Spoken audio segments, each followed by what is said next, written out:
Orang ni boleh terbang, orang ni boleh duduk sekejap duduk Mekah, rasa lapar balik Malaysia, Ustaz.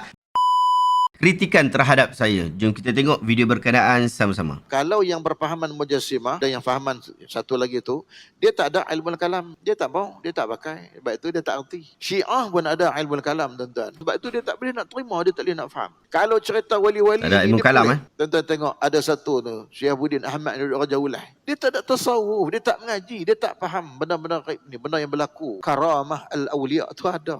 Semua dikomplain-komplain, dihina-hina, dikeji-keji. Tak faham. Pun begitu, wali Allah yang terpilih mendapat karamah ini, kita tak tahu siapa dia. Apatah lagi ia termasuk dalam perkara gaib yang menjadi rahsia Allah. Boleh jadi perkara pelik dan mustahil secara adat itu benar-benar berlaku. Boleh jadi ia tak berlaku. Boleh jadi ia berlaku kerana izin Allah. Boleh jadi ia berlaku kerana trik dan kepandaian dalam seni persembahan. Dulu waktu saya bermain silat, ada orang kata kalau dapat makan kaca, bakar Maggi atas kepala pakai tempurung nyok tu, itu kalau dah sampai ke tahap tu, dah sampai tahap dapat karamah. Dan nak dapat karamah macam tu bukan saja-saja, perlu kepada amalan-amalan tertentu baru dapat. Sedangkan yang tu hanyalah teknik persembahan saja. Awak boleh belajar cara untuk buat tanpa jadi wali pun. Jadi dakwaan karamah yang berlaku pada hari ini memang boleh dipertikaikan dan tak berdosa sikit pun kalau hang tak percaya. Tak payah nak pergi jaja nama Syihabuddin Ahmad dekat masjid, dekat surau, dengan nak pergi kata bahawa saya menghina lah, mengeji lah dan seumpama dengannya dari perkataan-perkataan yang tidak elok. Ramai orang tersilap apabila mengatakan kita wajib mempercayai wali sekian-sekian boleh terbang dan berpindah tempat dengan sekelip mata kerana ia perkara gaib. Salah cara fikir tu. Yang betul ialah kita hanya wajib